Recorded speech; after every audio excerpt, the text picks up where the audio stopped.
Use her money for the tickets. She won't even notice until we are already at the gate." My mother's voice sliced through the recycled air of Cleveland Hopkins Airport like a serrated knife. It boomed from the ceiling speakers, distorted by static, but unmistakable in its cruelty. 47 people waiting at gate C-14 for the flight to Hawaii froze. A plastic spoon clattered onto the linoleum floor. The low hum of the vending machine seemed to vanish, replaced by a silence so heavy it pressed against my eardrums.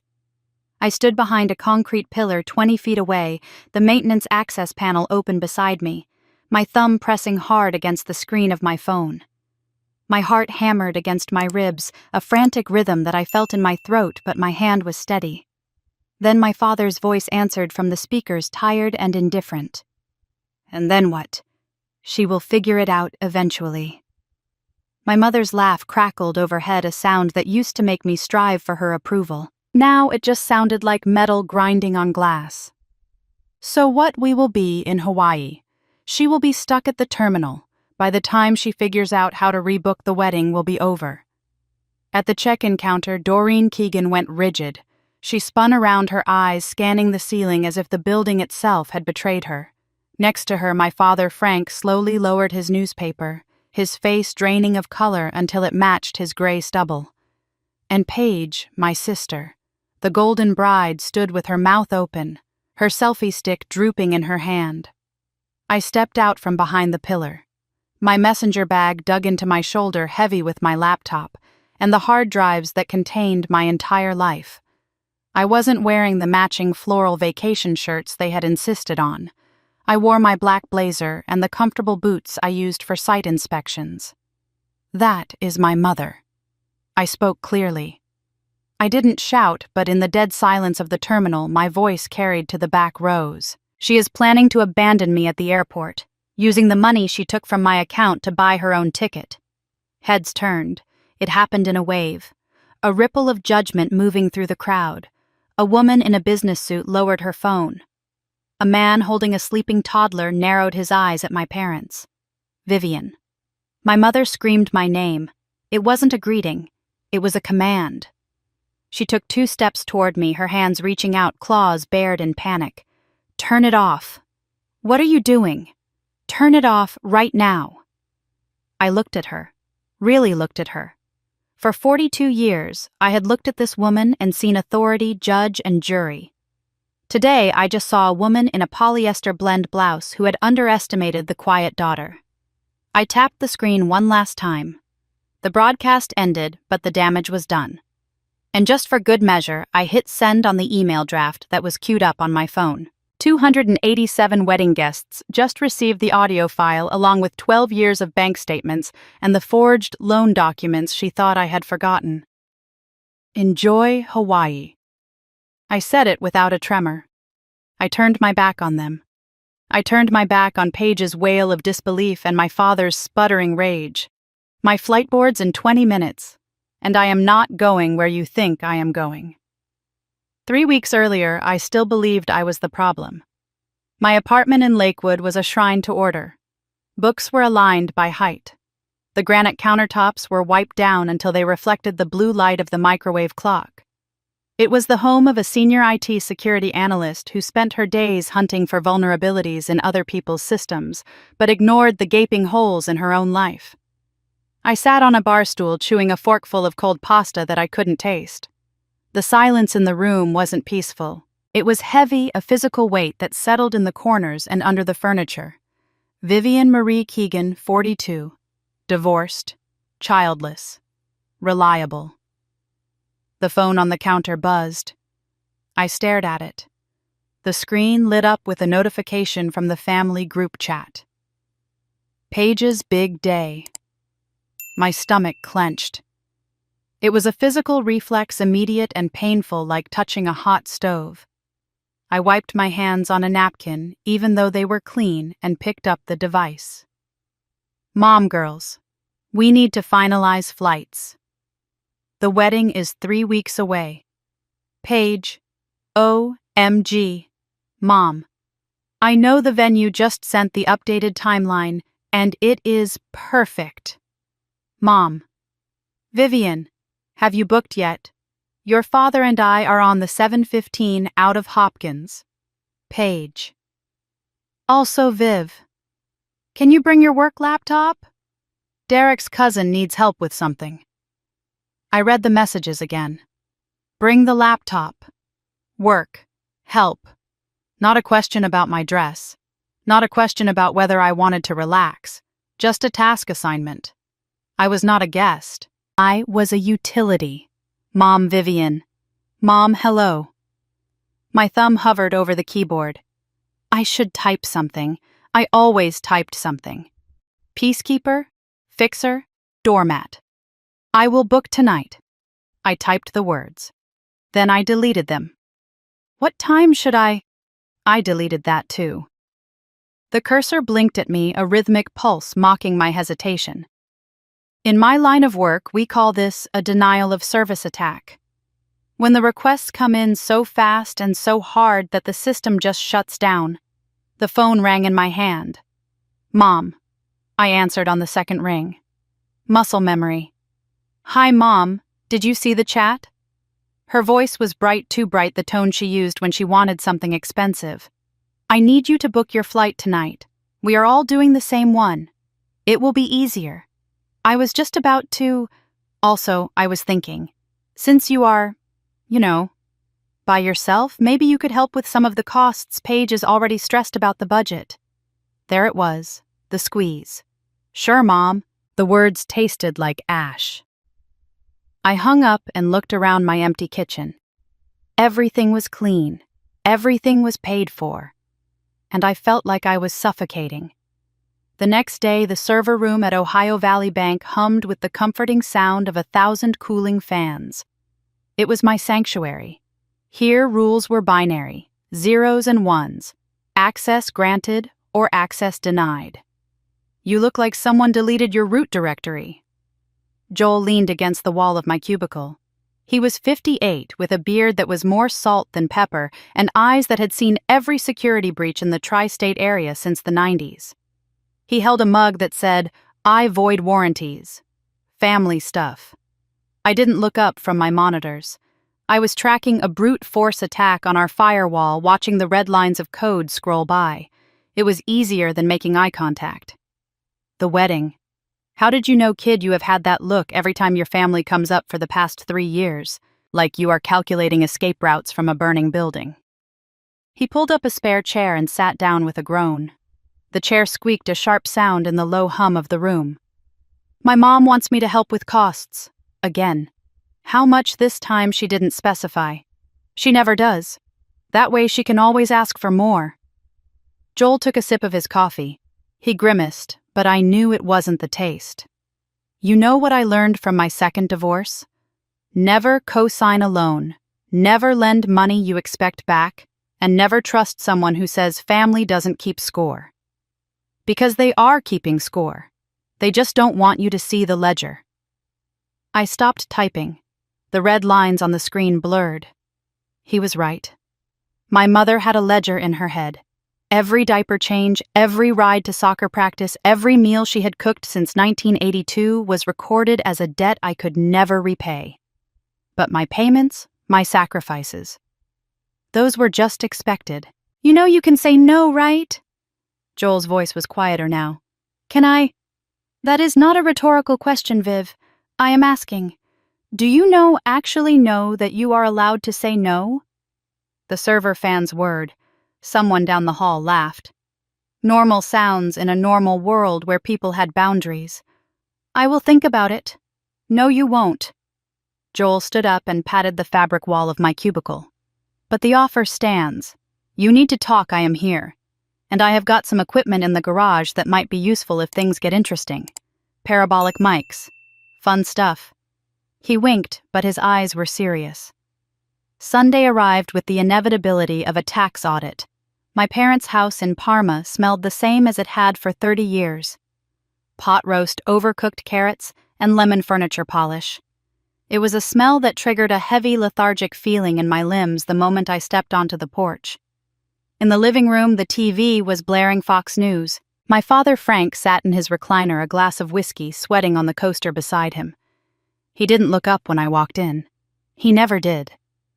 Doreen was in the kitchen aggressively chopping celery. Her phone was propped up against the sugar bowl, and Paige's face filled the screen. "Viv, look. Aren't they perfect?" Paige held up a pair of rhinestone-encrusted sandals to her camera. Derek's mom found them on Etsy. "They are nice. Nice. Just nice. God, you are such a..." "Never mind. Mom, did you talk to her about the thing I was getting to it?" My mother wiped her hands on a dish towel. She turned to me, her face arranging itself into a mask of maternal concern. "Vivian, your father and I were thinking, since you are not bringing anyone, maybe you could handle the welcome bags." "You have time. I work full-time, Mom. You work with computers. You can do it from anywhere. Just help your mother, Vivian." My father spoke from the living room. He hadn't turned his head. His voice was a low rumble, a final verdict delivered without looking at the evidence. "Just help your mother. The mantra of my childhood. Also..." My mother stepped closer. She smelled of onions and expensive perfume. "And this is just practical. We realized the flights would be cheaper if we booked them together. 4 tickets group rate. You want me to book everyone's tickets? Well, you have that card with the miles. You will get the points. That is my work card, Mom. So you will expense it." That is what Paige said Derek does. The logic was full of holes. I couldn't expense family travel. That was fraud. But arguing about logic with Doreen Keegan was like trying to nail Jell-O to a wall. She would just shift the premise until I was the one apologizing. "Fine. I will book them." I said it because I was tired. I said it because the air in the house was too thick to breathe. I said it because it was easier to pay $4,000 than to endure 4 hours of guilt. See? That wasn't so hard. Family helps family. My mother beamed. It was a terrifying expression. "Thanks, Viv. You are the best." "Okay, I gotta go. Derek's parents are here. Love you. Bye." The screen went black. "You staying for the game?" My father asked the room at large. I have work. I didn't. I just needed to get out before I started screaming. I walked out to my car, my chest tight, my wallet already feeling lighter. I unlocked the door and slid into the driver's seat. I agreed to book the flights. I agreed to pay. I walked right into the trap, and I didn't even see the teeth. The following Sunday afternoon in Parma was gray and suffocating, the kind of weather that felt like a wet wool blanket draped over the sky. I was only back at my parents' house because I had left my phone charger behind during the forced march of Sunday lunch. I could have bought a new one. I should have bought a new one. But my mother had texted me 3 times. "Your charger is still here. When are you getting it?" Translation. "Come back. We are not done with you yet." I let myself in through the front door. The house was quiet, smelling of mothballs, and the stale, sweet scent of potpourri that had not been changed since 1998. I knew exactly which floorboards in the hallway creaked, a map of silence I had memorized as a teenager, trying to exist without being noticed. I stepped over the squeaky board near the coat closet and moved toward the guest room. Voices drifted from my parents' bedroom. The door was ajar, just a crack. "So what is the problem?" My father's voice, impatient, the sound of a man who wanted to go back to his recliner. "The problem is she will expect to actually go. You know how she is. My mother." Her voice was lower than usual, stripped of the performative sweetness she used in public. I froze. My hand hovered over the wall fingers curling into the textured wallpaper. "Just tell her. Tell her what Frank. That she is not really invited. That is not how you handle Vivian. She will make a scene. Then what do you suggest?" My breath caught in my throat. Not really invited. The words hung in the dusty air of the hallway. A little confusion at the gate. Maybe her ticket gets canceled. Maybe there is a mix-up with her ID. By the time she figures it out, we are already boarding. You want to abandon her at the airport. I want a peaceful wedding for Paige, without Vivian's energy ruining everything. Besides, even if she found out after, what would she do? Make a scene.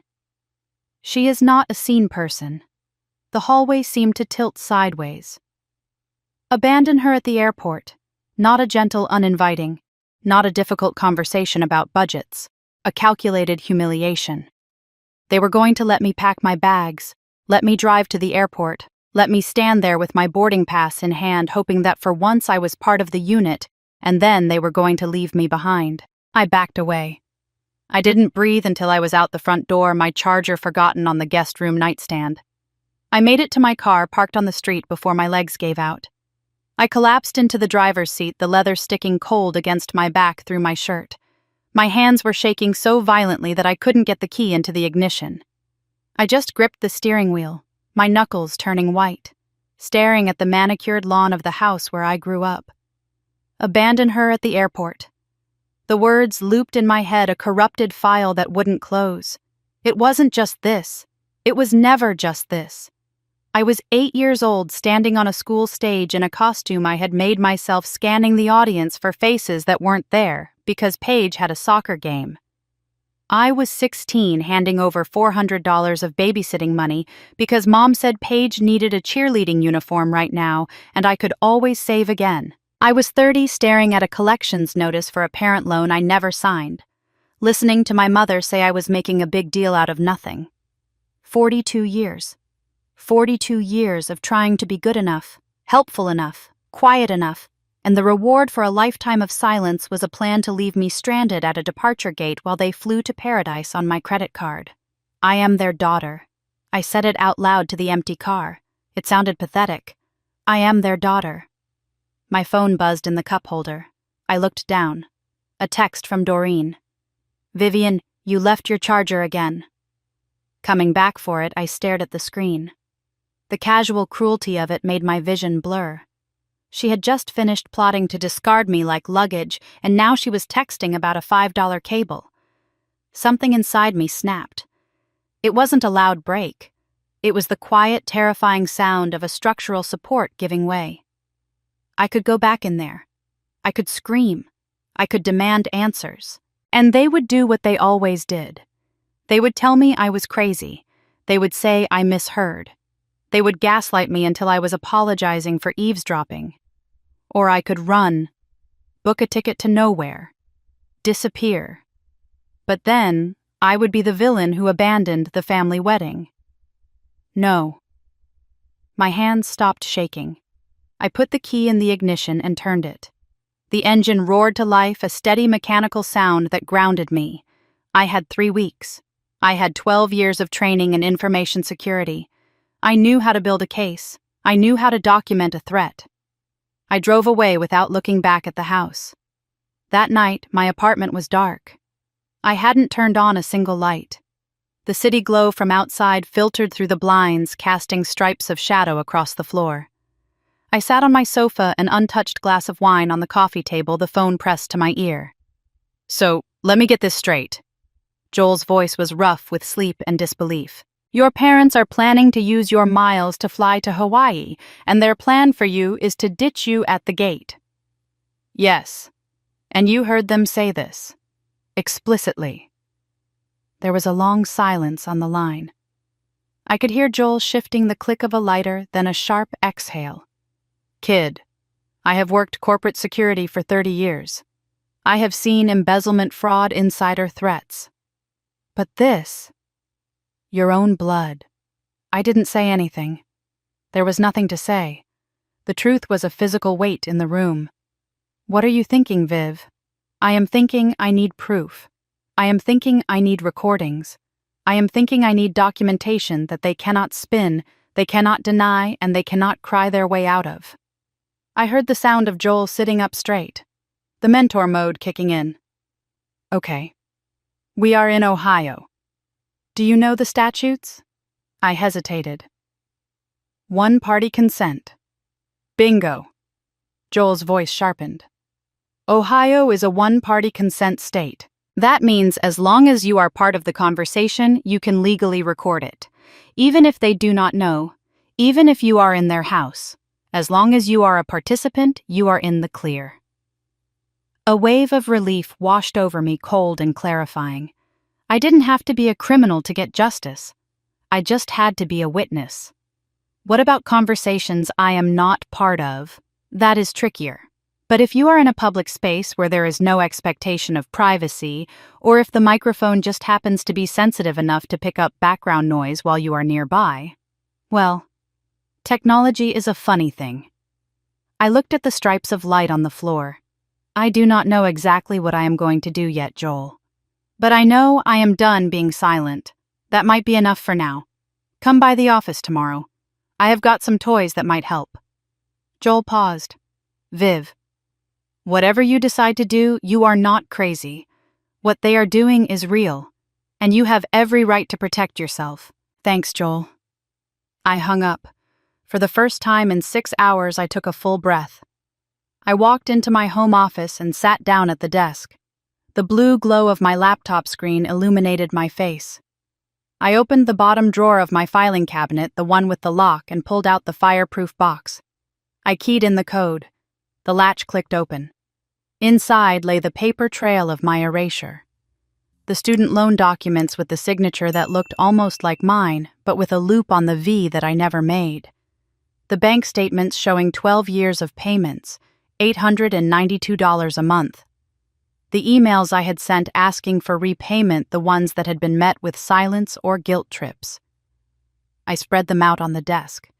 It looked like a crime scene investigation board. They had already stolen $47,000 from me. Now they wanted to steal my dignity. They wanted me to stand at that gate and cry so they could tell everyone I was unstable. I opened a new folder on my encrypted cloud drive. I named it Project Family. I created subfolders: documentation, audio, communications, timeline, contingency. My fingers hovered over the keyboard. This was it. The moment I stopped being the daughter and started being the analyst, I was going to document my own family like a hostile actor, because that is exactly what they were. I typed the first entry. Timeline, Sunday. Overheard conversation between parents. They planned to abandon me at the airport after using my money for tickets. I hit save. I watched the backup bar load until it turned green. Then I reached for the wine glass and took a sip. It was warm, but I drank it anyway. The hunt had begun. Tuesday evening found me standing in Joel's garage, a space that smelled intensely of solder ozone and old cardboard. It was a converted workshop that looked less like a suburban garage and more like the set of a Cold War spy movie if the spies had a hoarding problem. Walls were lined with metal shelving units groaning under the weight of server racks, tangled cables and monitors that dated back to the Clinton administration. Joel cleared a space on his workbench, pushing aside a half-disassembled drone and a mug that read World's Okayest CISO. This is the parabolic microphone. He unzipped a black nylon case. Inside lay a device that looked like a plastic satellite dish attached to a pistol grip. Range of about 300 feet if the conditions are right. It picks up whispers through thin walls and glass. I acquired it legally from a private investigator friend who retired to Florida. Is this legal for me to use? I ran my finger along the edge of the dish.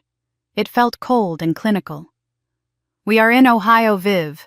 Joel leaned back against his workbench, crossing his arms over his flannel shirt. One-party consent applies to conversations you are part of. But this little beauty, this is for when you are sitting in your car down the street. If they are shouting with the window open or if they are in a public park, that is fair game. Just do not aim it into a closed bedroom from a block away and you are fine. He reached into a drawer and pulled out two smaller items. One looked like a standard ballpoint pen. The other was a bulky phone case. The pen records 8 hours of high-quality audio, useful for dinner tables. The phone case. He tossed it to me. I caught it. It felt heavy solid. That is a preamp and a high-fidelity omnidirectional mic built right into the shell. It connects via Bluetooth to an encrypted app I just installed on your phone. It streams directly to the private cloud server I set up for you. Even if they take your phone, the audio is already gone, safe and sound. I snapped my phone into the case. It fit perfectly. This is real equipment, Joel. Professional surveillance. I am planning to surveil my own family. The thought tasted metallic in my mouth. Because your own family is planning to betray you. Joel's voice was devoid of pity. He was stating facts the way we stated breach protocols at work. You sure about this, kid? Once you start recording, you cannot unhear what you catch. It is not like deleting a line of code. It stays with you. I have been unhearing them for 42 years.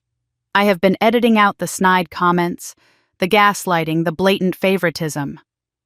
I think it is time to start listening to the raw data.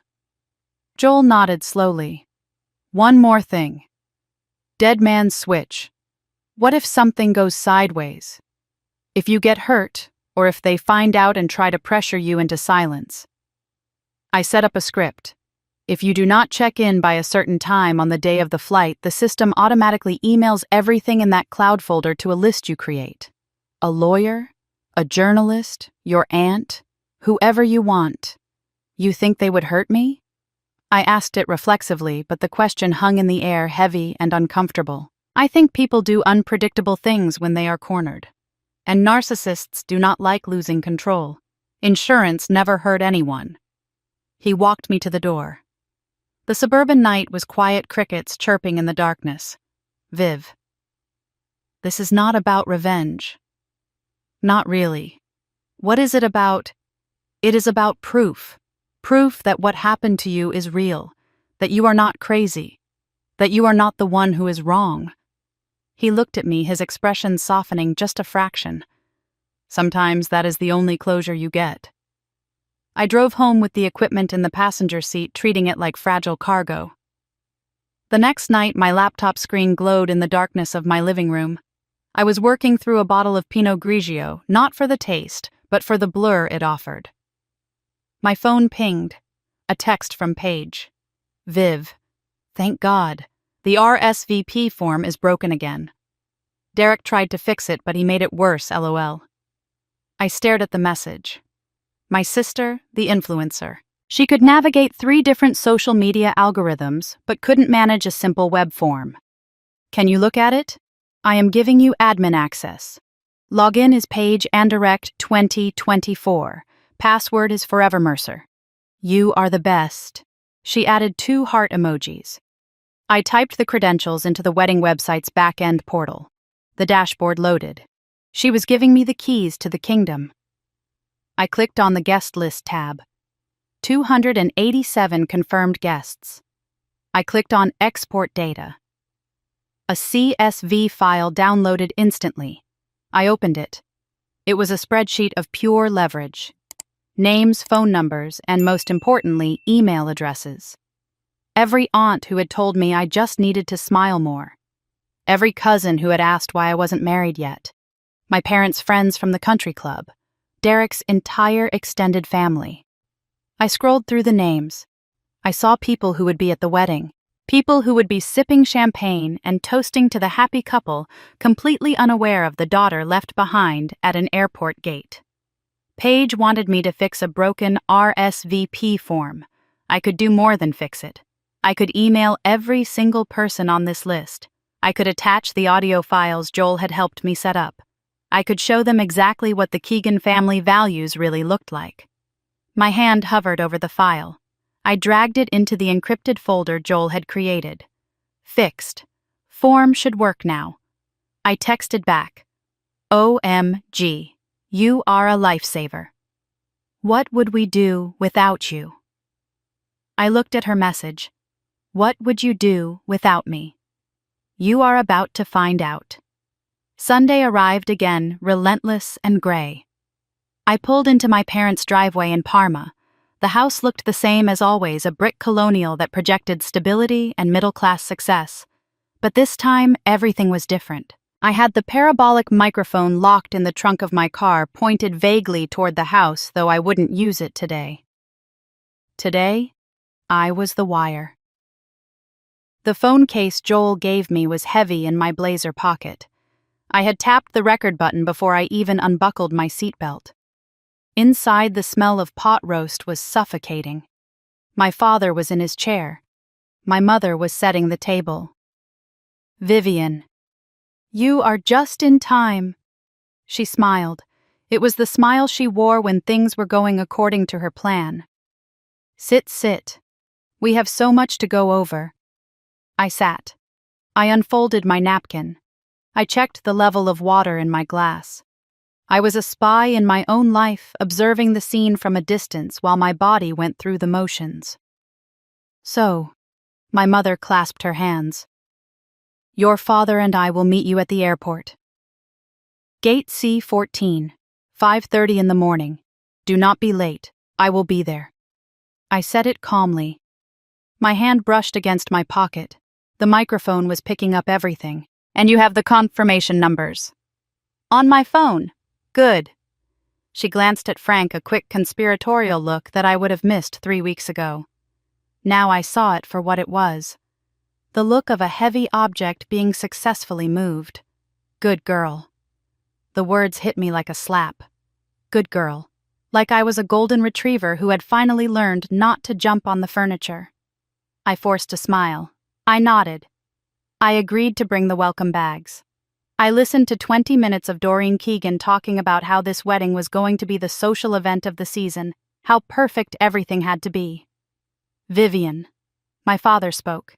He had lowered his fork and was looking at me with narrow eyes. "You seem different today." My heart hammered against the phone case in my pocket. Different? How quiet. I am always quiet, Dad. He stared at me for a long moment. He was looking for a crack. He was looking for the defiance he had spent 40 years stamping out. He grunted and turned back to the TV. I finished my meal. I cleared the table. I played the part until the very last second. When I got back to my car, I pulled the phone out. I stopped the recording and put on my headphones. Gate C-14, 5:30 in the morning. Do not be late. My mother's voice played back crisp and clear. Do not worry, Mom. I will be right on time. That night, my apartment felt different. The silence wasn't empty anymore. It was expectant.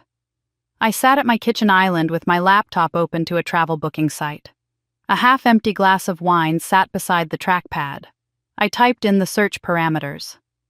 Departing Cleveland Hopkins. Date the same day as the wedding. I filtered for first class. I wasn't looking for Hawaii.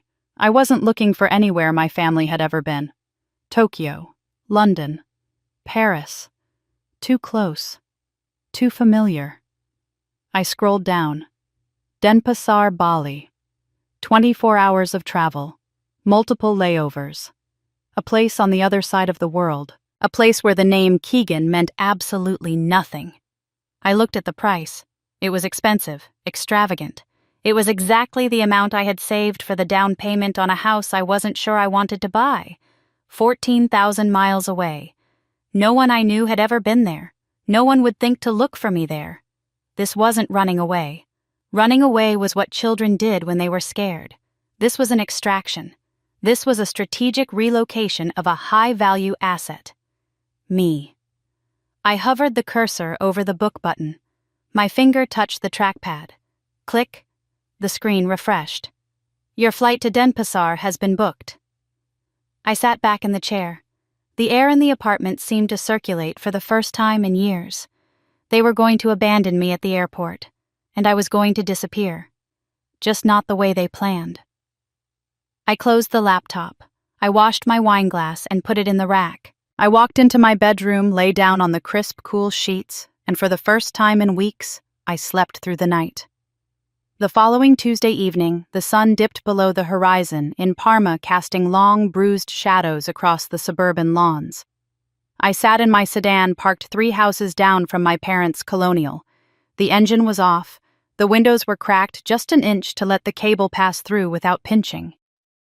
On the passenger seat lay the black nylon case Joel had given me. I had assembled the parabolic microphone with the precision of a sniper assembling a rifle. The dish was aimed through the gap in the neighbor's hedges, pointed directly at the kitchen window my mother always left open to let the heat of the oven escape. I adjusted the headphones over my ears. the world narrowed down to a hiss of static. A dog barked 2 streets over, sounding like a cannon blast in my ears. I tweaked the gain knob. The static cleared, replaced by the clatter of silverware on ceramic. "Did you hear? She is not coming tonight?" My mother's voice.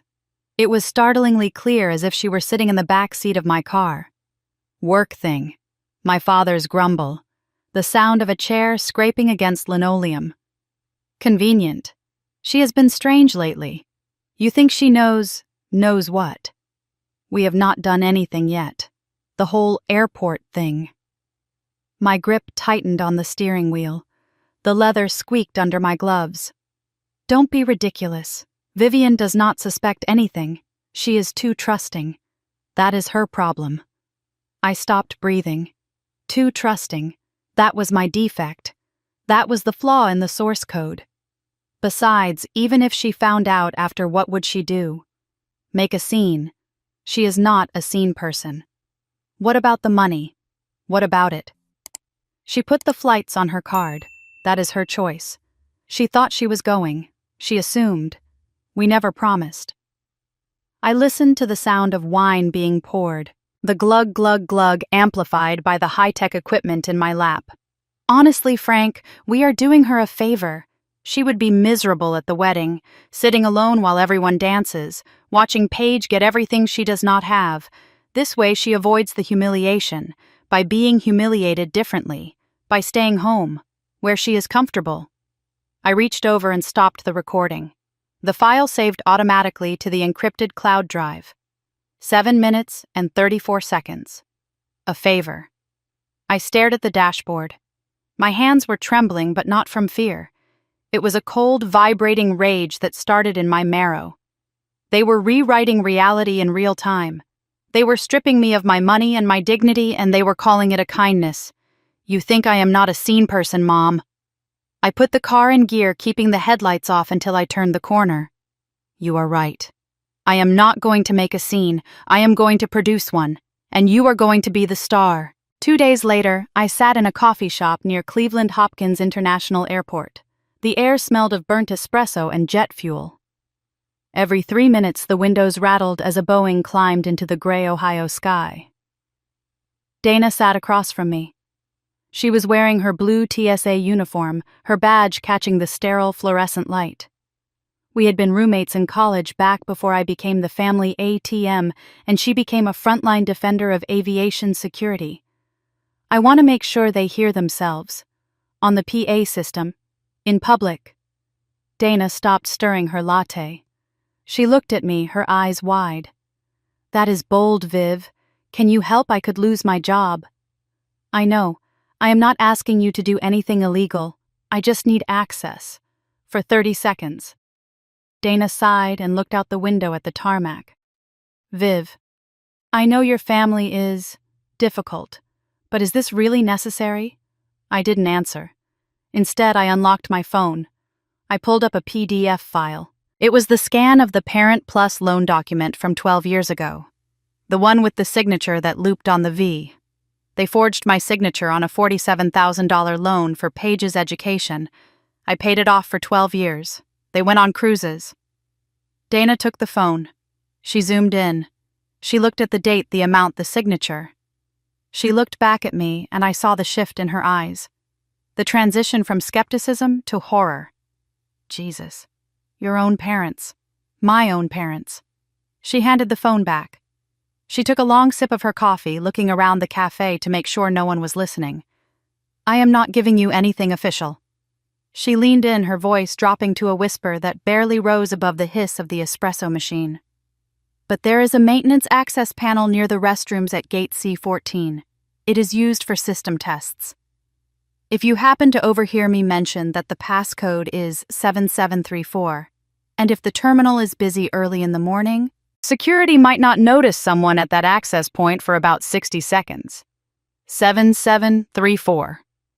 Thank you. Don't thank me. Just make sure they are loud enough for everyone to hear." We stood up.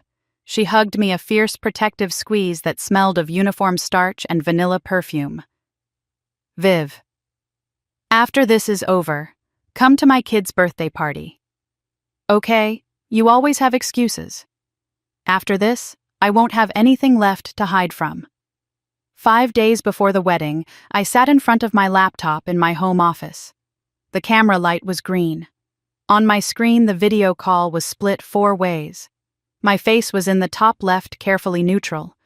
My parents were in their living room in Parma. Paige was in California, a sunny, blurred background behind her that looked like a stock photo of paradise. Screen recording software was running invisibly in the background. Gate C14, 5:30 in the morning. I will be there. Yay, I can't wait. This is going to be the best wedding ever. Paige clapped her hands. Her diamond engagement ring flashed in the California sun. Now about the ceremony. Vivian, you will be managing the gift table. My mother's voice was smooth, businesslike. The gift table. Someone needs to watch the cards. You are so responsible. I kept my face still. The gift table. That was the assignment. Not standing with the family, not reading a verse, not even sitting in the front row. I was to be the security guard for the toaster ovens and checks standing by the door while the real family celebrated. It made sense. In their fantasy version of the day, where I somehow made it to Hawaii despite their sabotage, I still had to be invisible. And maybe come straight from the airport to the venue. No point getting a hotel room for one night. My father chimed in. I nodded. They were planning logistics for a trip they were actively ensuring I would never take. It was a masterclass in method acting. Sure. Whatever you need. That is my good girl. My mother smiled. I ended the call. I stopped the screen recording and saved the file. Everything I needed was now documented. Every lie, every logistical detail, every condescending pet name. 3 weeks of evidence sat on my hard drive, organized and backed up. Now, I just had to figure out how to deliver the payload. The night before the final dress rehearsal, my apartment was silent except for the clicking of my keyboard. It was 2:34 in the morning. I had the email draft open. The tow field was populated with 287 addresses. Subject: about the Keegan family. I started typing the body. I am sending this because you are attending Paige Keegan's wedding, and you should know what kind of family you are celebrating. Attached are recordings of my parents planning to abandon me at the airport after using my money to book their tickets. This is not new behavior. I stopped. I read it back. It sounded angry. It sounded raw. It sounded like the rantings of a bitter woman who had been drinking wine at 2 in the morning. If I sounded crazy, they won. If I sounded emotional, Doreen would spin it. Poor Vivian, she's having an episode. I highlighted the text and hit delete. I took a breath. I needed to be the analyst. I needed to present the data and let the anomalies speak for themselves. I started again. Some of you are family, some are friends. All of you deserve to know the truth. Please listen to the attached recordings. Then decide what family means to you. Simple, direct, irrefutable. I attached the audio files, the parking lot confession, the airport abandonment plan, the video call assigning me to the gift table. I attached the PDF of the forged loan. I moved the cursor to the schedule send button, 5:32 in the morning on the day of departure. 2 minutes after I started the broadcast at the gate. I clicked schedule. The email vanished into the outbox, a digital time bomb waiting for the countdown to reach 0. I didn't send it yet. But the weapon was loaded. I closed my laptop and walked to the window. The streetlights of Lakewood hummed below. Everything was ready. Now I just had to execute. 3 days before the wedding, I walked through the sliding glass doors of Cleveland Hopkins International Airport. It was 6 in the morning and the terminal hummed with the specific anxious energy of early travelers. The air smelled of Auntie Anne's pretzels and floor wax. I held a cup of coffee that I didn't intend to drink. My messenger bag was slung over my shoulder, the strap adjusted to the exact length it would be on the day of departure. I wasn't here to fly. I was here to rehearse. I started the stopwatch on my wrist as I passed the security checkpoint. I walked at a normal pace, weaving through families dragging oversized suitcases and businessmen checking their watches. Gate C-14. It took exactly 8 minutes and 12 seconds to reach it from the checkpoint. I stood near the Hudson newsstand pretending to browse a rack of magazines while I studied the layout. The gate area was currently empty, waiting for a flight to Atlanta. The podium stood silent.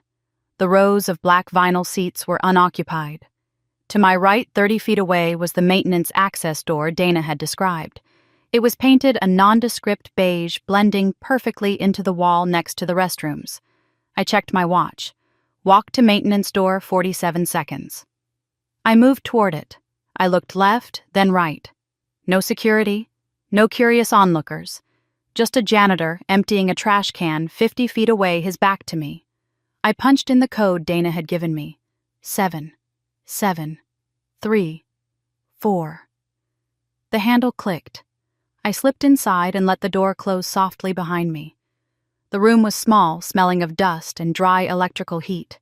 Exposed wiring ran along the ceiling like colorful veins. In the corner, just as promised, was the PA access panel. It was an older model, a simple gray box with a standard audio input. Jack. I pulled my phone out of my pocket. My hands were steady. 3 weeks ago, they would have been shaking. Now, they were the hands of a surgeon preparing to make the first incision. I plugged the cable into the jack. I opened the voice recorder app. Test. Test. I whispered the words into the microphone. Outside in the terminal, my voice would be booming through the overhead speakers, a ghostly announcement amidst the boarding calls. I unplugged the phone and slipped back out into the hallway. The janitor was gone. A family was settling into the seats at gate C-14, arguing about snacks. I walked past them. From the maintenance door to gate C-24, where the first leg of my flight to Bali would depart, was a 12-minute walk. I did the math in my head as I walked back toward the exit. Play recording 60 seconds. Walk to maintenance exit 30 seconds. Clear the area 2 minutes. Board my flight before anyone thinks to look for me 10 minutes. The timeline was tight, but it held. By the time my mother realized her voice was being broadcast to the entire airport, I would already be ghost. By the time my father figured out I wasn't coming back, I would be in a first-class seat sipping champagne. I walked out into the cool Ohio morning air. A light rain was falling, slicking the pavement, but I didn't feel the cold. For 42 years, I had been the one who didn't know things. I was the one who found out about family vacations after they were booked. I was the one who learned about the forged loan from a collections agent. I was the one who was always surprised by how little I mattered. Not anymore. I unlocked my car and tossed my bag onto the passenger seat. Now I was the one who knew. 2 days before the wedding, my apartment in Lakewood was bathed in the golden light of sunset. Dust motes danced in the beams that cut across my living room, settling on the clean surfaces of my life. My laptop was open on the coffee table. The folder labeled Project Family was centered on the desktop. Inside, the files were lined up like soldiers. The audio recordings, the PDF of the loan, the email draft addressed to 287 people. I poured a glass of wine and sat back on the sofa dialing Joel. He answered on the first ring. Status report. His voice was gruff, accompanied by the sound of typing in the background. 5:30 in the morning, I said, leaning back against the cushions. Family arrives at gate C-14. I arrive separately. They think I am just running late parking the car. The recording ready to broadcast. 60 seconds of mom and dad planning the whole thing. The email scheduled to send at 5:32. 2 minutes after I start the audio. Joel hummed in approval. Your flight. First leg to Chicago, then Tokyo, then Denpasar. Gate C-24. Boards at 6:15. Dead man's switch. Armed. If I do not check in by noon Bali time, everything goes to a lawyer. 3 journalists and Aunt Ruth. I took a sip of wine. It tasted better than it had in weeks. Richer. It is perfect, Joel. Every variable is accounted for. Every exit strategy is mapped. Kid, I gotta say, this is the most thorough takedown I have seen in 30 years of security work. Thanks. You feel ready. I looked around my apartment. It felt temporary now, a staging ground for a life I was leaving behind. I feel free. For the first time in my life, I feel like I have power. I heard Joel stop typing. The silence on the lines stretched out. Viv. Yeah. Be careful. What enemy? They don't even know I know. That you know of. I paused the wineglass halfway to my lips. You think they suspect I think overconfidence is the most dangerous feeling in the world. It makes you sloppy. It makes you miss the small things. Double-check everything. Assume nothing. You are being paranoid. I am being professional. There is a difference. I frowned at the phone. He was ruining the moment. I wanted to bask in the victory I could already taste. I wanted to enjoy the feeling of being the predator instead of the prey. My mother has survived 67 years by reading people, Joel continued. What if she is reading you? She sees what she wants to see? I said, my voice hardening. She sees a doormat. She sees a ATM. She doesn't see me.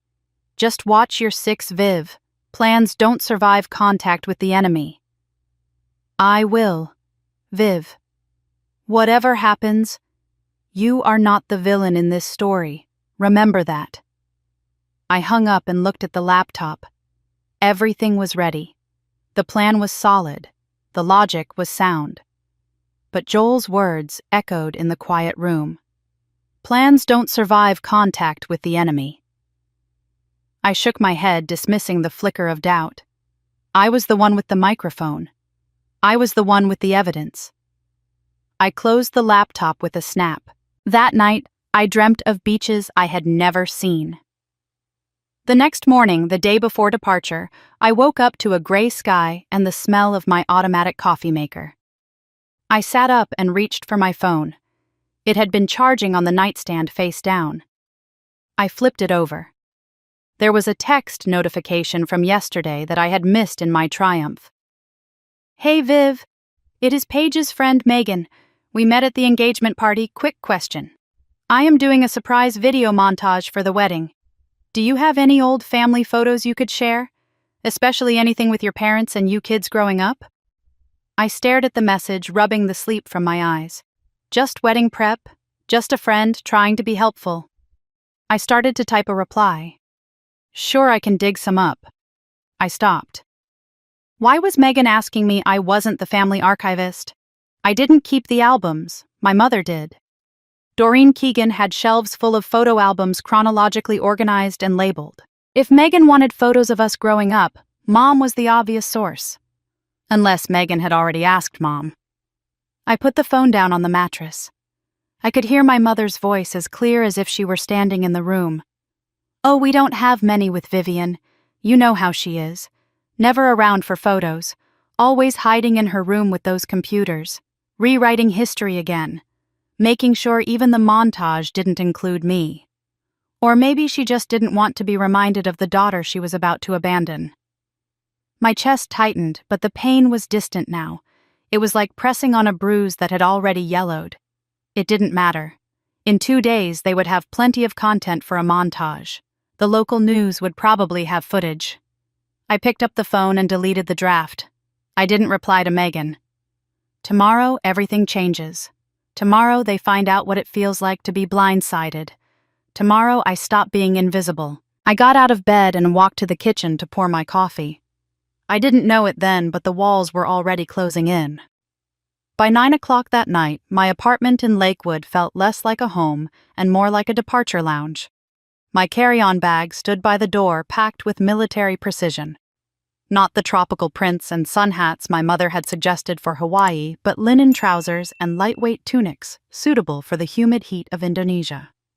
My laptop sat open on the coffee table, the screen casting a pale blue rectangle onto the ceiling. The email draft was still there waiting. 287 recipients. My phone rang. The screen lit up with a photo of my mother smiling at a garden party, a glass of Chardonnay in her hand. I took a deep breath, holding it for a count of 4 before exhaling. Hello, Mom. Vivian. Just checking in. All packed? Her voice was bright, frantic, like a bird trapped in a house. Ready to go. Good, good. You know, I was thinking, why don't you come over tonight? Sleep here. That way we can all leave for the airport together in the morning. I froze. My hand tightened around the phone. In 42 years, my parents had never asked me to sleep over before a trip. I was the one who drove myself. I was the one who met them at the terminal. I was the satellite that orbited their planet, never allowed to land. I have some last-minute work to finish, Mom. I will meet you at the airport. Are you sure it would be so much easier if... I am sure. There was a pause on the line, a silence that felt heavy and textured. You have been different lately, Vivian. Different how I don't know. Distant, secretive. You used to tell me everything. I never told her everything. I told her what she wanted to hear, which was usually an apology or an offer of money. Just stressed with work. You know how it is. End of the quarter. Well, don't be late tomorrow. 5:30. Gate C14. I know, Mom. I will be there. Vivian. Yes. You know we love you, right? The words landed like stones in a pond, creating ripples of unease rather than comfort. They sounded rehearsed. Hollow. I know, Mom. Family is everything, whatever happens. Whatever happens. I repeated the phrase, testing the weight of it. I just mean life is unpredictable, but family sticks together. Good night, Mom. I hung up before she could say anything else. I stared at the phone. Whatever happens. She knew. She didn't know the specifics, she didn't know about the recordings or the Bali ticket, but she sensed the shift in the atmosphere. She was a predator who could feel the wind changing direction. I walked to the window and looked out at the dark street. A car was idling 2 houses down. Probably just a neighbor, but my heart kicked against my ribs. An hour and a half later, a knock at the door shattered the silence. It wasn't the polite rap of a delivery driver. It was 3 hard, authoritative thuds. I stood up, my pulse spiking. It was 10:30 at night. I wasn't expecting anyone. I walked to the door and looked through the peephole. Frank Keegan stood in the hallway. My father was wearing his Indians baseball cap and a windbreaker I hadn't seen in years. He stood alone, his hands shoved deep into his pockets, staring at the wood grain of my door with a flat, impassive expression. Frank never visited. In the 5 years I had lived here, he had been inside my apartment exactly twice. Both times to move furniture he deemed too heavy for me. I unlocked the deadbolt but kept the chain engaged. I opened the door 2 inches. Dad. What are you doing here? Let me in, Vivian. It wasn't a request. It was the voice he used when he wanted the television volume lowered. I undid the chain and opened the door.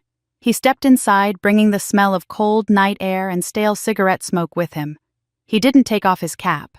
He didn't sit down. He just stood in the center of my living room, looking around as if he were inspecting a rental property. Your mother is worried about you. I told her I am fine. You are not fine. You have been acting strange for weeks. I don't know what you are talking about. I think you do. He turned his gaze to me. His eyes were watery and tired, but there was a hardness in them I recognized. It was the look he gave me when I asked for things I shouldn't want. He walked past me toward the hallway, toward the bag by the door. What is this? He pointed a calloused finger at the luggage tag attached to the handle of my carry-on. I felt the blood drain from my face. I had filled out the tag 3 days ago in a burst of excitement.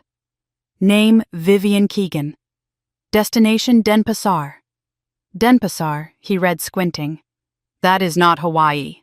It was a stupid amateur mistake, the kind of error that got agents burned in the field. It is an old tag, I said quickly, my voice sounding thin. I went to Bali 2 years ago. You have never been to Bali. How would you know?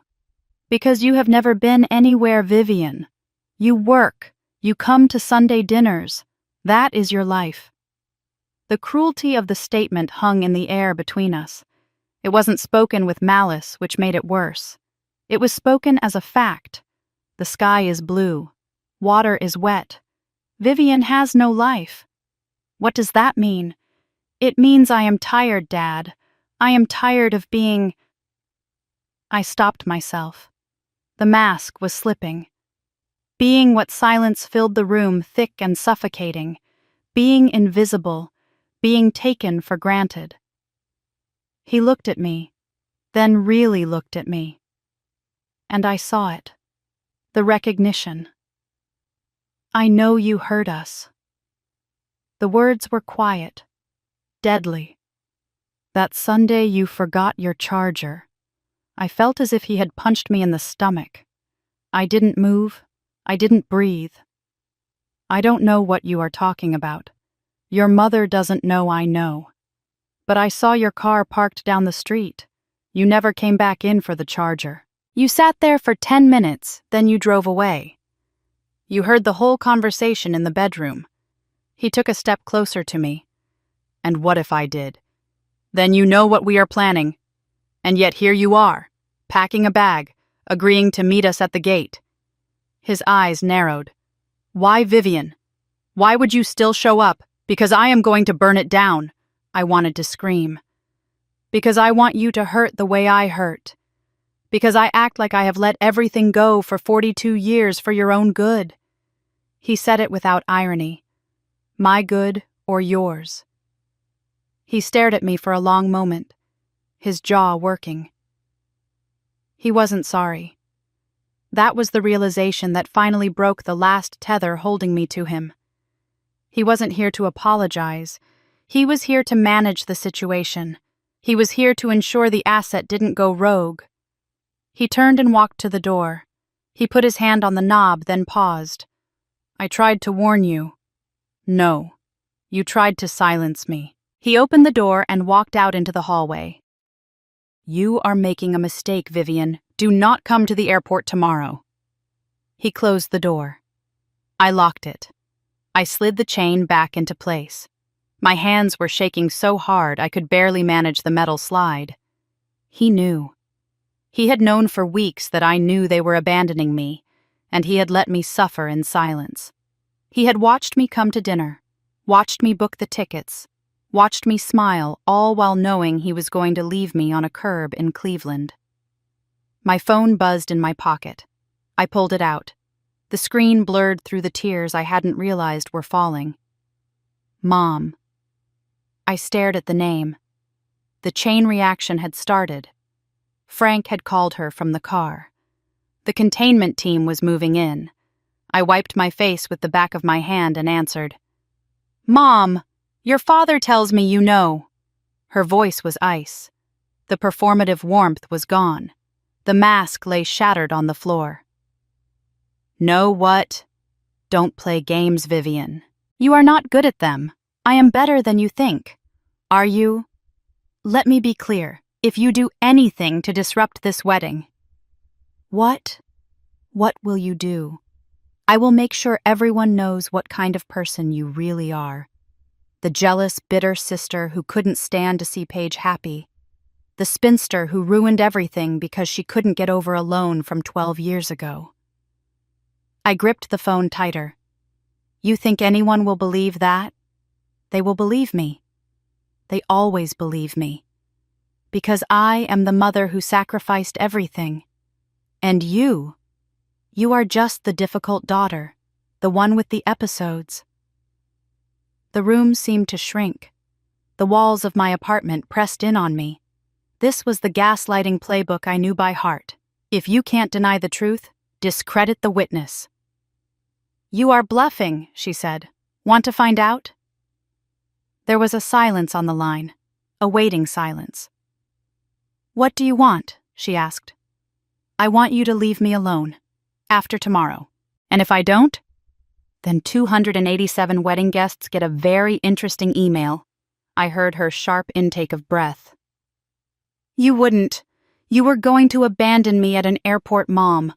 What exactly do you think I am not capable of?" She hung up. I lowered the phone. My hand was shaking uncontrollably now. I sat down on the floor, leaning my back against the door as if my body weight could keep the world out. I had shown my hand. Now they knew I had evidence. Now they knew I had a plan. The clock on the wall ticked past midnight. 1 a.m. I sat in the dark, the only light coming from the street lamps outside. My wine bottle was empty. My phone buzzed again. Paige. I closed my eyes. This was the call I had dreaded most. I answered. Paige. How could you? Her voice was wet thick with tears. How could I? What Mom told me. She told me everything. About your recording, your plan to ruin my wedding. Paige, that is not. Do you hate me that much? She was sobbing now, the sound jagged and raw. My whole life I have tried to include you. I have tried to be a good sister, and you are going to destroy the most important day of my life because of some loan from years ago. I sat up straighter. She doesn't know.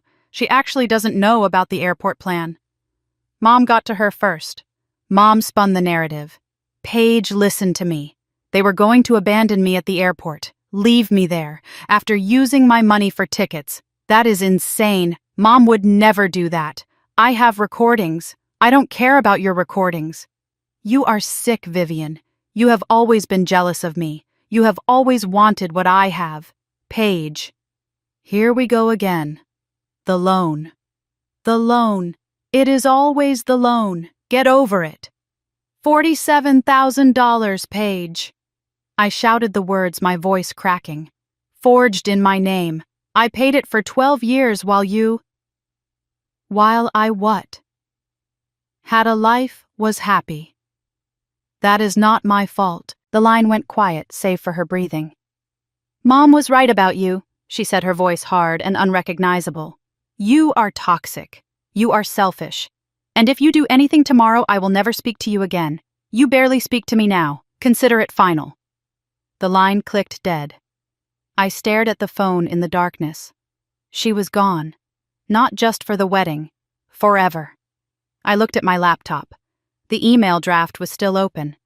287 names. What was I doing? The plan had felt righteous an hour ago. It had felt like justice. Now it felt hollow. I would play the recording. They would be humiliated. And then I would fly to Bali alone. They would go to Hawaii. And I would still be the problem. The crazy sister who ruined the wedding. Is that what I wanted? To prove them right by burning it all down? My finger hovered over the delete button. I was alone in the dark, and for the first time I wasn't sure if the truth was worth the price of the silence. 3 a.m. is the hour when the defenses of the world are down. It is the time when the noise of traffic and television fades, leaving you alone with the thoughts you have spent all day outrunning. My apartment in Lakewood was pitch black. I sat on the floor of my bedroom, my back pressed against the side of the mattress, knees pulled to my chest. My phone lay on the carpet, the screen dark silent after the barrage of notifications. I had not slept. I could not sleep.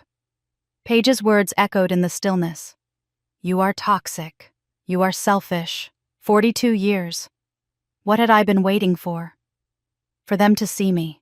For an apology that would wash away the decades of neglect. For my mother to suddenly wake up and realize she had 2 daughters. Not just one. It was never going to happen. I could play that recording 1,000 times. I could send 1,000 emails. I could stand in the middle of Cleveland Hopkins Airport and scream the truth until my throat bled. And they would still find a way to make me the villain. They would rewrite the script. I would be the hysterical spinster who tried to ruin the golden child's wedding. If I was not wrong, then they were. And their egos were too fragile to survive being wrong. So, what was the point? Why blow up my life if the debris was just going to land on me anyway? My phone lit up. The sudden brightness made me flinch. I stared at the name on the screen. Aunt Ruth, my mother's older sister, the librarian who lived in Evanston and sent cards for every minor holiday. She never called at 3 a.m. I picked it up, my hand trembling. Aunt Ruth. I could not sleep, she said. Her voice was rasping, morning rough. Something told me to call. Are you all right? No. The word cracked in the middle. Tell me. So I did. I told her everything. I told her about the overhearing in the hallway, the parabolic microphone, the plan to abandon me at the gate, the confrontation with Frank, the phone call with Paige. I poured it all out into the receiver, 42 years of poison finally leaving my system. Ruth listened. She did not gasp. She did not interrupt. She just breathed on the other end of the line, a steady, anchoring presence. When I finished, silence stretched between us. Honey, Ruth said softly, can I tell you something? When you were 8 years old, I came to your school play. The one your parents missed because of Paige's soccer tournament. I remember. I was a tree. I had one line. You were so small up there on that stage. And when the audience clapped at the end, everyone else was bowing and smiling. But you just looked out at the crowd. You were scanning the rows. You were looking for them. I closed my eyes. I could feel the heat of the stage lights, the scratchy felt of the costume. And when you did not see them, your face? Ruth's voice wavered. I have never forgotten that face. It was the face of someone who realized they were alone. Why are you telling me this? Because you have been looking for them your whole life, Vivian. In every room, at every graduation, at every promotion. You are still that 8-year-old girl scanning the audience, hoping this time they will be in the front row. She paused. Vivian. They are never going to be there. Not the way you need them to be. Tears leaked from my eyes, hot and silent. I know, I whispered. If you are playing this recording so they finally hear you, you will be disappointed. They won't hear. They will just spin. They will deflect. They will make you the bad guy, because that is the only role they have written for you. Then why do it at all? Why shouldn't I just delete the files and disappear? Ruth sighed a long, weary sound. Maybe you are not playing it for them. Maybe you are playing it for you, so you can finally stop being silent, so you can finally exist out loud. I sat there in the dark, the phone pressed to my ear. Existing out loud. Get some sleep, sweetheart, Ruth said. Whatever you decide to do, I am proud of you. She hung up. I stayed on the floor until the darkness began to thin. At 4:15, the automatic coffee maker in the kitchen gurgled to life. The sound was domestic normal, completely at odds with the revolution happening inside my chest. I stood up. My joints were stiff. I walked into the bathroom and turned on the light. The woman in the mirror looked wrecked. Her eyes were red-rimmed, her skin pale. But there was something else in her expression, a hardness that hadn't been there yesterday. Ruth's question echoed in the tiled room. Who are you playing it for? The old answer was simple. For them. To hurt them. To force them to look at the wreckage they had caused. But they were incapable of looking. Understanding would require them to accept that they had been monsters for 42 years. Their survival depended on their blindness. So who was it for? It was for me. For 42 years I had swallowed my voice. I had nodded when I wanted to scream. I had accepted their version of history because fighting was too exhausting. I had let them erase me because I thought if I made myself small enough they might finally have room to love me. The recording wasn't revenge. It was evidence. It was proof that I wasn't crazy, proof that what happened to me was real, proof that I deserved to take up space in the world. I splashed cold water on my face. I wasn't playing the recording to prove something to them. I was playing it to prove something to myself. That my voice mattered, that my truth mattered, even if no one else heard it. Even if they all called me crazy. I would know. And for the first time in my life, that was enough. I dried my face. New plan. Not revenge. Freedom. Play the recording not to destroy them, but to stop lying for them. Send the email not to burn bridges, but to light the way out. Get on the plane not to run away, but to run toward. Toward a life where I existed. I walked into the living room at 4:30. The sky outside the window was turning the color of a bruised plum. I sat down at my laptop. The screen came to life, the email draft waiting. It was angry. It was accusatory. It was a scream for help disguised as an attack. I highlighted the text and hit delete. I started typing again. My fingers moved steadily. Dear friends and family, I am sending this from Cleveland Hopkins Airport, where my parents just tried to abandon me after using my money for their tickets to my sister's wedding. The attached recordings will speak for themselves. I am not asking you to take sides. I am asking you to know the truth. For 42 years, I stayed silent to keep the peace. The peace that cost me $47,000. The peace that erased me from family photos. The peace that was always on their terms. I am done keeping that peace. What you do with this information is up to you. Vivian Keegan. I saved the draft. No schedule send this time. I would push the button myself. I picked up my phone and texted Joel. Change of plan. Still playing recording. Still sending email. But it is not about revenge anymore. The 3 dots appeared almost instantly. He was awake. What is it about existing? I will be monitoring remotely. Signal if you need extraction. Thanks, Joel, for everything. Go exist, kid. I closed the laptop and slipped it into my messenger bag. I walked to the door and picked up my carry-on. I looked back at my apartment one last time. It was clean. It was orderly. It was the cage I had built for myself to stay safe. This was the last time I would be the Vivian who swallowed her voice. When I came back, if I came back, I would be someone different. Someone who spoke. I opened the door and walked out into the cool morning air. Toward the airport. Toward the truth. Toward whatever came next. The highway to the airport was empty at 4:45. The streetlights flashed by in a rhythmic blur of orange and black. 40 minutes to the airport. 15 minutes to park and get through security. At gate C 14 by 525. 5 minutes before they expected me. The recording was 2 minutes and 47 seconds long. The email would go out at 5:32. My flight to Chicago, the first leg of the trip to Bali, boarded at 6:15. But the numbers didn't matter anymore. The timeline didn't matter. What mattered was the act itself. I was going to speak, out loud, in public. For the first time in my life, I was going to let people hear who my family really was, who I really was. I gripped the steering wheel. I looked down at my hands. They weren't shaking. For weeks, every time I thought about this moment, my hands had trembled with terror. Now there was only a strange, flat calm. The kind of calm that comes when you have made peace with the worst-case scenario. They could hate me. They could disown me. They could tell the world I was insane. Let them. I had the truth. The exit sign for Cleveland Hopkins appeared in the headlights.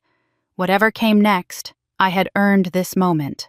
By surviving them, by documenting them, by refusing to disappear. I signaled right and took the exit ramp. The terminal lights glowed ahead, a beacon in the gray dawn. I drove toward them, steady and ready. At 5:25 in the morning, Cleveland Hopkins Airport was in that strange suspended state between night and day. The air smelled of floor wax, and the first batch of Auntie Anne's pretzels baking in the distance, a sickly sweet scent that coated the back of my throat. The terminal hummed with the low electric vibration of fluorescent lights and the rhythmic click-clack of roller bag wheels on terrazzo. I walked toward gate C14 with my messenger bag pressed against my hip. I was not hiding. I was not sneaking. I moved with the steady, unhurried pace of a woman who knew exactly where the exits were. I saw them before they saw me. The Keegan family occupied a cluster of seats near the window, a small ecosystem of dysfunction amidst the sleepy travelers. My mother, Doreen, was standing, her phone pressed to her ear, scanning the crowd with the predatory focus of a hawk. She wore a floral resort blouse that looked garish against the gray Ohio dawn. My father sat on a vinyl chair, a newspaper raised like a shield pretending to read while he nursed a styrofoam cup of coffee. And there was Paige standing with Derek showing him something on her phone screen, oblivious to the tension radiating from our parents. I stopped behind a concrete pillar 30 feet away. I wasn't hiding. I was positioning. To my right was the beige maintenance door. To my left was the family that had shaped me and then tried to erase me. I watched my mother lower her phone. She turned to Frank. "She is late." Doreen snapped her voice, carrying over the quiet murmur of the gate area. "I knew she would be late." "Maybe she is not coming," Frank grumbled, turning a page. "After all that, she will come. She always comes. She cannot help herself." I felt a cold, hard click in the center of my chest. She cannot help herself. It was the final confirmation. In her mind, I was a creature of habit, a dog that would always return to the hand that beat it because it didn't know any other way to be fed. She was counting on my weakness. She was banking on my desperate need for inclusion. I looked at the maintenance door. She was right. I couldn't help myself. Until today. I moved toward the beige door. I punched in the code Dana had given me. 7-7-3-4. The lock disengaged with a heavy mechanical thud. I slipped inside. The room was exactly as it had been during the dry run. Exposed conduit, the smell of dry heat, and the gray box on the wall. I checked my watch. 5:28. 2 minutes until boarding began for the flight to Atlanta, which shared the gate area. I pulled the auxiliary cable from my bag. I plugged it into my phone. I plugged the other end into the panel. I opened the file labeled The Truth. My thumb hovered over the play button. This was it, the point of no return. Once I pressed this, there was no going back to Sunday dinners. There was no going back to being the reliable one. There was only the scorching earth. I took a breath. I pressed play. A sharp crackle of static tore through Terminal C. It was followed by the high-pitched whine of feedback that made 50 people wince and cover their ears. Then silence. And then my mother's voice filled the cavernous space, amplified to a godlike volume. "Use her money for the tickets. She won't even notice until we are already at the gate." I watched through the crack in the door. The reaction was instantaneous. Passengers froze. Coffee cups stopped midway to mouths. A child near the podium pointed at the ceiling. At the window, Doreen's head snapped up.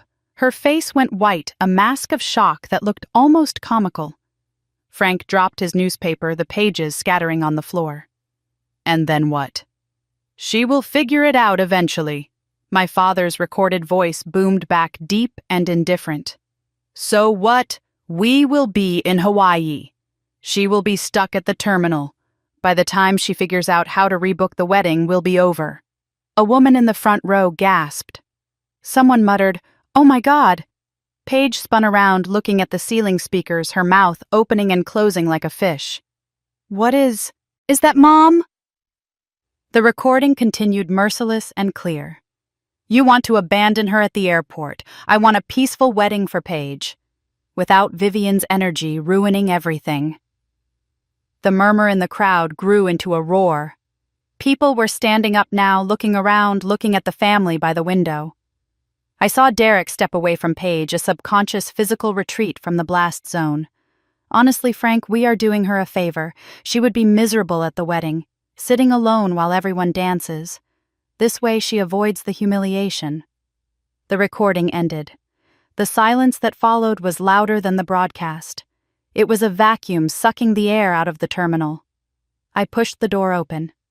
I stepped out into the fluorescent light. I didn't run. I didn't shout. I walked toward the gate with my head high the way I walked into boardrooms to deliver bad news about security breaches. Every eye in the terminal found me. It was a physical sensation, the weight of 100 gazes. Vivian. My mother's scream was shrill, shattering the shock. Vivian. "How dare you!" She lunged toward me, her face contorted into something ugly and unrecognizable. Frank scrambled to stand up, knocking over his coffee. I stopped 10 feet away from them. I spoke, and my voice was steady, projecting without shouting. That was my mother, planning to abandon me at this airport, using money she took from my account. A woman near the podium covered her mouth. A man in a business suit shook his head, looking at Frank with pure disgust. For the record, I continued looking straight at the crowd, not at my parents. I am Vivian Keegan, the daughter they were planning to strand. Vivian Doreen reached me, grabbing my arm. Her fingers dug into my blazer. You have destroyed this family. You have ruined everything. I pulled my arm away. It was a sharp, violent motion that made her stumble back. No, Mom. I documented this family. The destroying happened years ago. By you.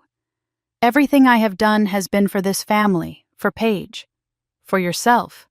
Never for me. Vivian. That is enough. Frank stepped between us, his chest puffed out, trying to summon the authority he had wielded over me since birth. That is enough, Vivian. I looked at him. Really looked at him.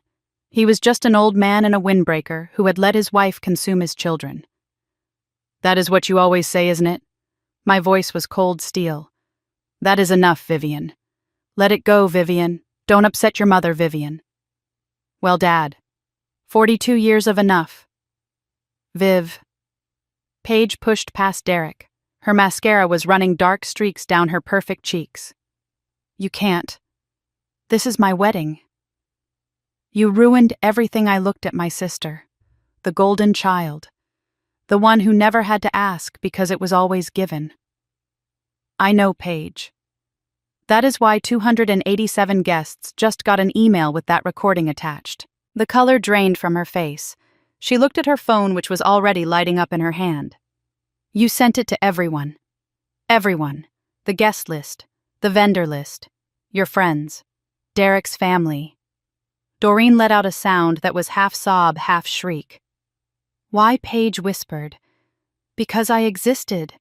I said it simply. That is all I did. I refused to be invisible. And you are calling that ruined. I reached into my bag and pulled out my boarding pass. I held it up. My flight boards in 30 minutes. Not the Hawaii flight. You can go without me. Like you planned. Where are you going? My mother's voice was trembling now, stripped of its power. Somewhere you can't find me. Somewhere you can't reach me. Somewhere I can finally breathe. I turned my back on them. It was the hardest and easiest thing I had ever done. Goodbye, Mom. Goodbye, Dad. I started walking. Don't contact me. I didn't look back. I didn't look at the crowd parting for me like the Red Sea. I didn't look at Derek, who was staring at his fiancée like he had never seen her before. I just walked one foot in front of the other toward the concourse. Gate C-24 was a different world. The light seemed brighter here, the air cleaner. Passengers were lining up for the flight to Chicago, the first leg of the long journey east. I stood near the window watching the ground crew load luggage. My heart was slowing down, finding a new, steady rhythm. Holy shit, Viv. I turned. Dana stood there in her TSA uniform, her eyes wide, a hand over her badge. Did you hear the whole terminal heard? Security is swarming C-14, trying to figure out if it was a hack. I told my supervisor it sounded like a technical glitch with the PA feed. Thank you. Viv, are you okay? I thought about the question. My hands were empty. My bridge was burned. My family was likely imploding 500 yards away. I think I will be, I said. And for the first time, I meant it. That was intense. 42 years of intense. Where are you going, Bali? I have never been. Seemed like a good time to start. Dana smiled, a genuine warm expression that felt like sun on my face. She stepped forward and hugged me. Your birthday party, when you get back. I will be there. Promise. No more hiding. No more hiding. The gate agent picked up the microphone. Now boarding first-class passengers for Flight 492 to Chicago, connecting to Tokyo and Denpasar. I pulled away from Dana. I picked up my bag. I walked to the scanner. I handed over my boarding pass. The machine beeped a cheerful affirmative sound. I stepped onto the jet bridge. The tunnel vibrated under my feet. I thought I would feel triumphant. I thought I would feel a surge of adrenaline victory. I didn't. I felt light. Like gravity had released its hold on me. It wasn't revenge. It wasn't winning. It was just relief. The relief of no longer carrying a secret that wasn't mine to keep. I found my seat in 2A. It was wide leather smelling of expensive cleaner. I sat down and buckled the belt. A flight attendant appeared with a tray. "Champagne, ma'am?" "No, thank you. Water, please." I pulled my phone out of my pocket. The screen was a kaleidoscope of notifications. 110 missed calls. I scrolled. Mom, 47 missed calls. Dad, 23 missed calls. Paige, 31 missed calls. The texts were scrolling so fast I couldn't read them all.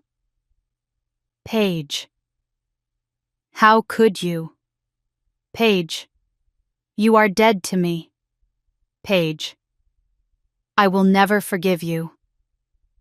Mom, call me immediately. Mom, this isn't over.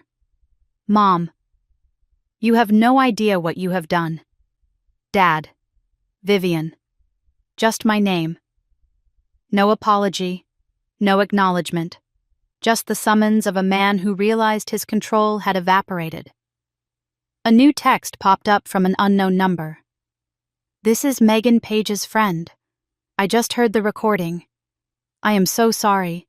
Your family is insane." And then another. "The wedding email thread is blowing up. Nobody can believe what your mom said. Some people are asking if they should still go."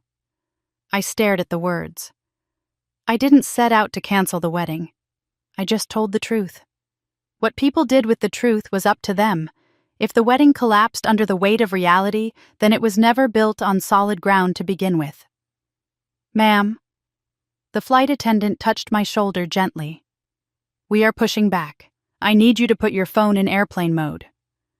I looked at the screen one last time. 110 missed calls. 110 attempts to pull me back into the dark. I didn't put it in airplane mode. I held the power button. Slide to power off. The screen went black. For the first time in 42 years, no one could reach me. The plane taxied to the runway. The engines roared to life, a deep, powerful thrum that vibrated through the seat and into my bones. We accelerated. The ground blurred outside the window. And then the lift. The stomach-dropping sensation of leaving the earth behind. We punched through the gray Ohio cloud layer into the blinding sunlight above. I looked out at the sea of white clouds. It was quiet up here. The chaos of Gate C-14 was thousands of feet below, shrinking with every second. I used to imagine this moment. I used to rehearse the aftermath in the shower, imagining the arguments, the shouting matches, the legal battles. But sitting here at 38,000 feet, there was no shouting. I felt a sadness settle in my chest, but it was a clean sadness. It was grief for the parents I never had, for the sister I couldn't save, for the years I had spent auditioning for a role I was never going to get. But underneath the sadness was something else. Relief. The relief of no longer pretending. The relief of existing. Out loud. On the record. I saw my reflection in the plexiglass window. A woman with dark circles under her eyes, but with a set to her jaw that hadn't been there before. I didn't know what happened next. Maybe the wedding went on. Maybe it didn't. Maybe Paige would forgive me in 10 years. Probably not. Maybe my parents would understand. Definitely not. But here is what I knew. I told the truth. And the truth set me free. Not them. Me. Somewhere below, my family was either still screaming at an airport gate or sitting in sullen silence on a flight to Hawaii. I would never know which. And for the first time, I didn't need to know. I leaned back and closed my eyes. The plane carried me west, chasing the sun toward a place I had never been, toward a woman I had never been, toward a life where I existed, Not as the scapegoat. Not as the reliable one. Not as the invisible daughter. Just as Vivian. Finally. Just as myself. We often confuse being good with being quiet. We are taught, especially as women, that keeping the peace is the highest virtue. We believe that if we just absorb enough pain, if we fix enough problems, and if we make ourselves small enough to fit into the cracks, eventually the people we love will notice. Eventually they will appreciate the sacrifice. But Vivian's story teaches us a brutal, necessary truth. You cannot love someone into treating you with respect. You cannot overfunction your way into being valued. There are people in this world who will take as much as you give, and when you finally run dry, they will blame you for being empty. The most dangerous trap in this story wasn't the plan set at an airport gate. It was the trap of believing that silence buys safety. It doesn't. Silence only protects the people who are hurting you. It allows them to rewrite history to paint themselves as the heroes and you as the burden. Breaking that silence feels terrifying. It feels like you are the one destroying the family. But you have to ask yourself, what kind of family requires your erasure to survive? If your relationship with someone depends on you, never speaking your truth, then you don't have a relationship. You have a hostage situation. Maybe you recognize yourself in Vivian. Maybe you are the reliable one in your family. You are the one who always picks up the check, the one who always apologizes first, the one who is always fine, even when you are drowning. You might think you are keeping the peace, but you are really just waging a war against yourself. Real peace doesn't require you to disappear. Real love doesn't ask you to set yourself on fire just to keep others warm. So I have to ask you, what truths are you swallowing today, just to keep the boat steady? Who are you protecting with your silence? And most importantly, if you stopped fixing everything for everyone else, would they still be there? Or would you find out, like Vivian did, that your value to them was only ever about what you could provide? Sometimes the only way to find yourself is to stop waiting to be found. Sometimes you have to stop waiting for an invitation to your own life. You have to book the ticket. You have to walk away from the gate. You have to decide that being the villain in their distorted story is better than being a ghost in your own, because you deserve to exist, out loud, on your own terms. And it is never too late to start.